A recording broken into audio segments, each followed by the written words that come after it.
By the time Nazi Germany began its conquest of Europe in 1939, the Japanese war machine had already seized almost the entire eastern part of China.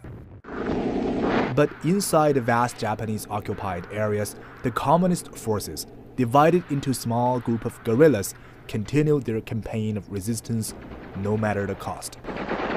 组了32个人，到全国解放的时候呢，我父亲说呢，还剩下4个半人。 My father led a 32-man team. When the war ended in 1945, there were only 4.5 men left. My father was that half man. He's lost an arm in 1944 due to a Japanese bombshell. Wang Jingguo is the son of one of the most feared guerrilla leaders at that time. His late father Wang Jisheng led a team on the railways in southern Shandong. Mostly formed of homeless peasants and miners, the team was poorly armed and often fell short of supplies and ammunition. They faced the might of well-trained Japanese forces who had tanks, machine guns, and artillery.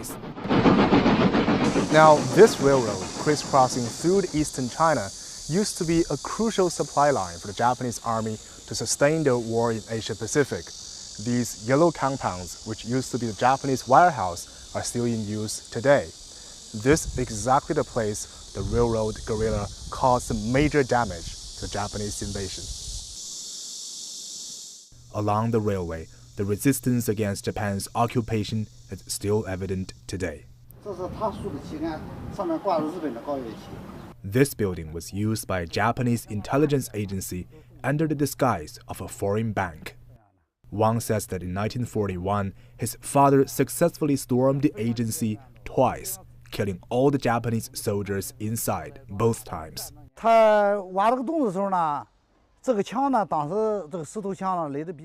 In the darkness of the night, my father led 2 men and dug through this wall.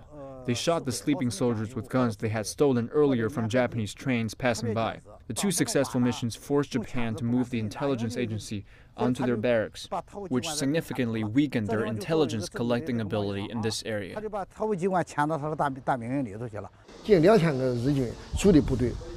The major achievements of the guerrilla team, however, were on the railways.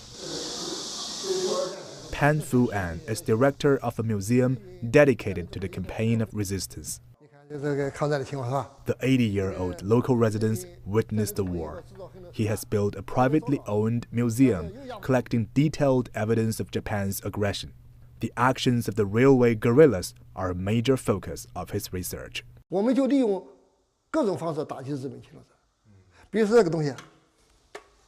The guerrilla had smart ways to fight the enemy. For example, they would launch surprise attacks on the railway guards and then switch to crossway signals. Then they fake green lights for both sides of the railroad. This often caused the fast-driving trains to collide head-on. Such accidents would not only kill Japanese soldiers and damage equipment, but often choke Japan's entire supply line for several days.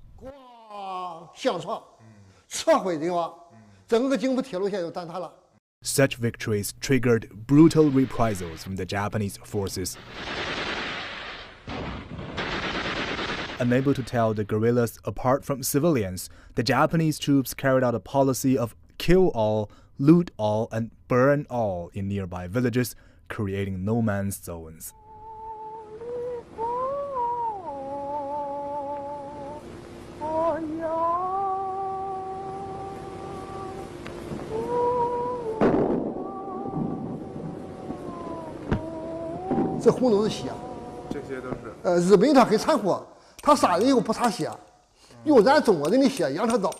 Often when Japanese soldiers massacred the Chinese civilians or executed war prisoners, they would not wipe the blood from the sword, saying the blood can help maintain its sharpness. This samurai sword was confiscated by the railway guerrilla when the Japanese troops surrendered in 1945. All these stains we can now see are the blood of our fellow countrymen.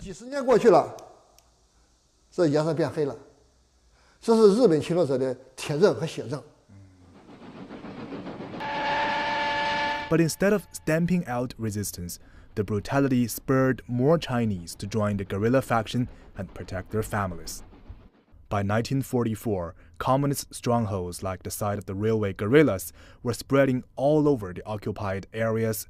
Throughout the war, Japan didn't just fail to exploit economic potential of these vast regions, but had to divert a huge number of troops to secure their supply lines. The bullet holes on the Japanese military compounds are a testament of how bloody the War of Resistance was. Wang Jingguo says his father survived the war, but not the Japanese bullets. In the 1980s, my father started to cough with blood. The doctors checked his body and found countless shrapnel shards in his lungs, which had caused a fatal infection. In 1987, my father died.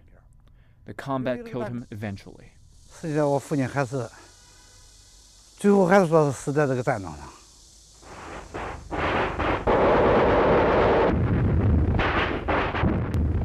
Even decades after the war, its legacy continues to affect the lives of hundreds of millions of Chinese families. Wang Jingguo says he tries not to hate the Japanese army who took away his father's life. But he says that while history can be forgiven, it can never be forgotten. Han Peng, CCTV, Shandong Province.